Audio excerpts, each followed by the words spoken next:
Bonjour Thierry. Bonjour Daniel. J'ai entendu parler de problèmes, les gens voient dans ces vies beaucoup De problèmes de naissance, c'est ça Daniel? C'est exactement ça. Ok, en fait vous voulez parler du stress de naissance. Oui. Ouais, en fait je vous avais demandé qu'on en parle Daniel du stress de naissance parce que c'est un sujet qui me tient à cœur. En fait moi j'ai toujours su que j'étais né avec le cordon autour du cou et qu'à la naissance j'avais failli mourir. Et ensuite dans mon travail sur moi je me suis aperçu que ça avait une place très très très importante par rapport à la gestion de ma peur, parce que il a fallu que je fasse un gros travail sur la peur.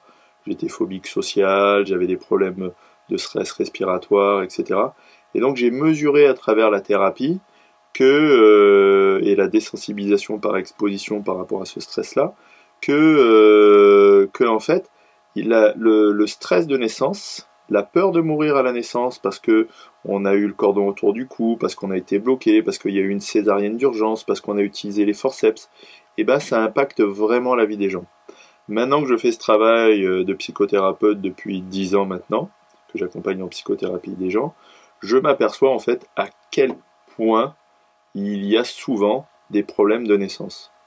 Et si j'ai voulu en parler avec vous aujourd'hui, Daniel, c'est qu'en fait j'ai fait des études, des recherches sur Internet, j'ai regardé s'il y avait des études statistiques qui ont été faites, j'ai trouvé quelques études notamment en Suisse, et on peut s'apercevoir qu'il y a à peu près, on peut estimer qu'il y a à peu près, sur la base d'une étude que j'ai vue en Suisse, une étude nationale, que vous avez à peu près 14 à 20% de la population qui a eu un problème à la naissance, c'est-à-dire césarienne d'urgence, cordon autour du cou, jaunisse, forceps, souffrance fœtale.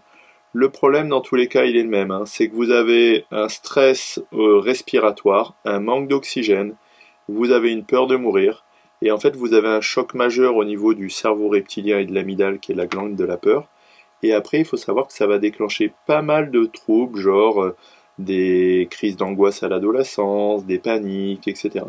Et malheureusement, et c'est pour ça que je tenais à en parler avec vous aujourd'hui, malheureusement, l'hypothèse de les gens ne travaillent pas sur cette hypothèse du stress de naissance et c'est clairement sous-estimé. Pour ma part, j'ai travaillé sur moi-même et j'en ai vu les résultats, donc moi je n'ai plus aucun doute là-dessus. Et puis surtout, j'ai travaillé avec d'autres personnes, des clients à moi là-dessus. Et s'il n'y a pas photo, on améliore très rapidement les peurs paniques quand on travaille sur cette peur-là. La difficulté, parce que je tiens à être honnête avec les gens et avec vous-même, c'est que c'est une thérapie qui est assez difficile, puisqu'en fait, il faut désensibiliser l'amygdale en replongeant dans la peur la plus terrible, hein, c'est la peur de mourir. Ça veut dire que ça demande vraiment une volonté et du courage. Et malheureusement, et j'en ai eu l'expérience, il y a des gens qui disent que c'est une thérapie trop dure parce que ils n'arrivent pas. La peur est tellement intense, quoi. Mm. Et s'ils croient qu'ils vont vraiment mourir, c'est comme si je vous donnais un rendez-vous avec la mort, est-ce que vous diriez? Voilà, donc souvent les gens abandonnent la thérapie en disant qu'ils ont trop peur, quoi. Oui. Voilà. Ou bien ils me disent qu'ils reviendront un jour, c'est souvent ça.